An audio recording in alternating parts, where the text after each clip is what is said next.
The EEI curriculum was uniquely designed to bring environmental content into California classrooms without placing an extra burden on limited instructional time.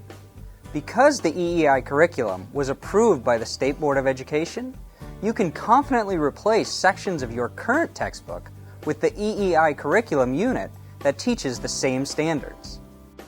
Each unit has a corresponding textbook relationship. So you can look, I'm using Houghton Mifflin, I'm using McDougall-Littell, I'm using TCI in History Social Science, and it'll tell you for this chapter in the book, this would be the unit that you will use. So you can look and use it in conjunction or completely separate it out.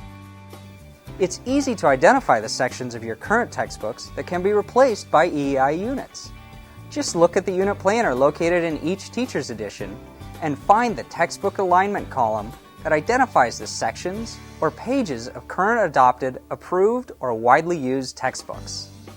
You can also refer to the textbook alignment charts provided separately on this page. The charts include the replacement information for all of the units by grade and grade band and can be printed for easy reference during planning.